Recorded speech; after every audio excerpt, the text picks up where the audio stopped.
गणेश गीता 7वां अध्याय श्री गणेश जी का राजा वरन्य से उपासना योग का वर्णन करना।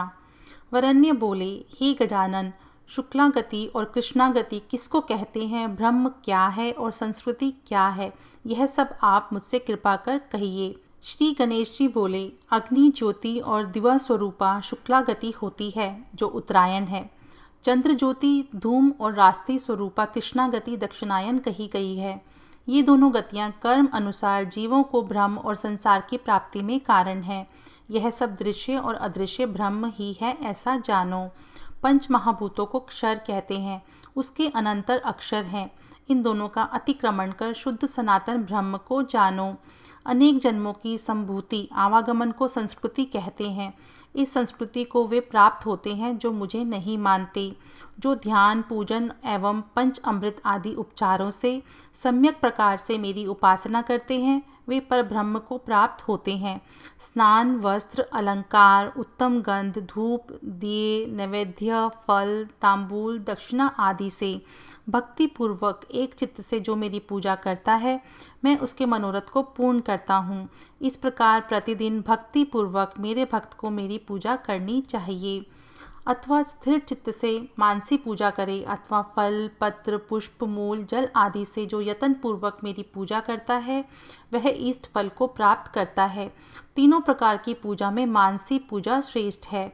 वह भी यदि कामना रहित होकर की जाए तो अति उत्तम है। ब्रह्मचारी, गृहस्थ अथवा वानप्रस्थ या सन्यासी अथवा और कोई मेरी एक पूजा को करता है, वह सिद्धि को प्राप्त होता है।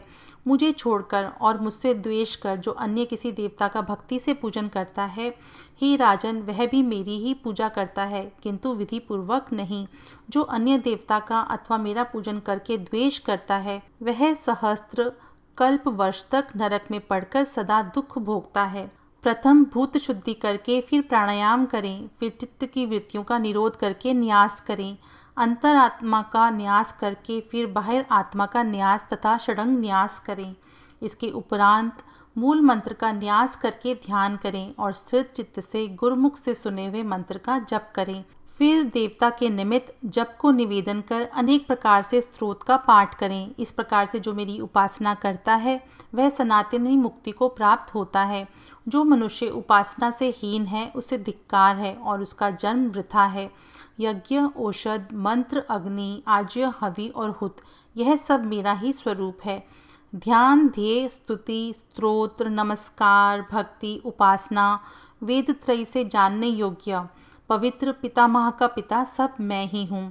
ओमकार, पावन, साक्षी, प्रभु, मित्र, गति, लय, उत्पत्ति, शोषक, बीज, शरण, इस प्रकार असत, सत, मृत्यु, अमृत, आत्मा, ब्रह्म, दान, होम, तप, भक्ति, जप, स्वाध्याय, यह सब मैं ही हूँ।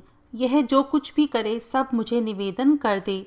मेरा आश्रय करने वाले स्त्री, दुराचारी, पापी, क्षत्रिय, वैश्य, शूद्र आदि भी मुक्त हो जाते हैं। फिर मेरे भक्त द्विजाति की तो बात ही क्या है। मेरा भक्त इन विभूतियों को जानकर कभी नष्ट नहीं होता। मेरे प्रभव, उत्पत्ति और मेरी विभूतियों को देवता और ऋषि भी नहीं जानते। मैं अनेक विभूतियों से विश्व में व्याप्त होकर स्थित हूँ। जो जो इस लोक में श्रेष्ठतम है, वह सब मेरी विभूति हैं, ऐसा समझो। इति श्री गणेश गीतायां 7मो अध्याय संपूर्णम।